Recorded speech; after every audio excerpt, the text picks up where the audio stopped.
தமிழகத்தில் 5 புதிய ரயில் பாதை திட்டங்கள் முடக்கம். நிலம் கையகப்படுத்துவதில் ஏற்பட்ட தாமதம்தான் காரணமா? எந்தெந்த திட்டங்கள் பாதிக்கப்பட்டுள்ளன? பெரம்பலூர் ரயில் பாதை திட்டத்தின் நிலை என்ன? விரிவாக பார்க்கலாம்.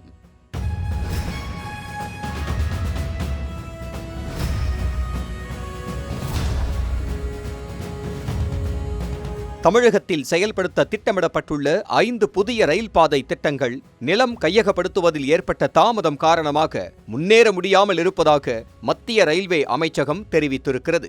மக்களவையில் எழுப்பப்பட்ட கேள்விக்கு பதிலளித்த ரயில்வே துறை, திண்டிவனம் திருவண்ணாமலை, அத்திப்பட்டு புத்தூர், மொரப்பூர் தர்மபுரி, மன்னார்குடி பட்டுக்கோட்டை மற்றும் தஞ்சாவூர் பட்டுக்கோட்டை ஆகிய புதிய ரயில் பாதை திட்டங்கள் பாதிக்கப்பட்டுள்ளதாக கூறப்பட்டுள்ளது. 71 கிலோமீட்டர் நீளமுள்ள திண்டிவனம் திருவண்ணாமலை திட்டத்திற்கு 276 ஹெக்டேர் நிலம் தேவைப்படும் நிலையில் இதுவரை 33 ஹெக்டேர் மட்டுமே கையகப்படுத்தப்பட்டுள்ளது. மொரப்பூர் தருமபுரி 93 கிலோமீட்டர் திட்டத்திற்கு 93 ஹெக்டேர் நிலம் தேவைப்படும் நிலையில் 47 ஹெக்டேர் மட்டுமே கையகப்படுத்தப்பட்டுள்ளது.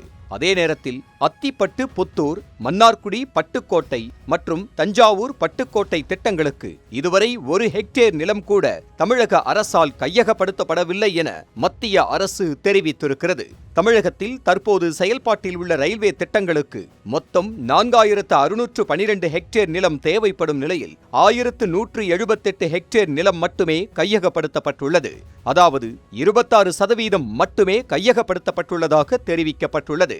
இதற்கிடையில் நாமக்கல் அரியலூர் வழியாக பெரம்பலூர் புதிய ரயில் பாதை அமைப்பதற்கான 116 கிலோமீட்டர் இறுதி இருப்பிட ஆய்வுக்கு அனுமதி வழங்கப்பட்டுள்ளதாகவும் விரிவான திட்ட அறிக்கை தயாரிக்கப்பட்ட பிறகு நிதி மற்றும் நிதி ஆயோக் உள்ளிட்ட அமைப்புகளின் ஒப்புதலுடன் அடுத்த கட்ட நடவடிக்கை எடுக்கப்படும் என்றும் ரயில்வே அமைச்சகம் தெரிவித்துள்ளது. நிலம் கையகப்படுத்தும் பணிகள் விரைவுபடுத்தப்பட்டால்தான் தமிழகத்தின் முக்கிய ரயில்வே திட்டங்கள் திட்டமிட்ட காலக்கெடுவில் நிறைவேறும் என்று மத்திய அரசு விளக்கம் அளித்திருக்கிறது.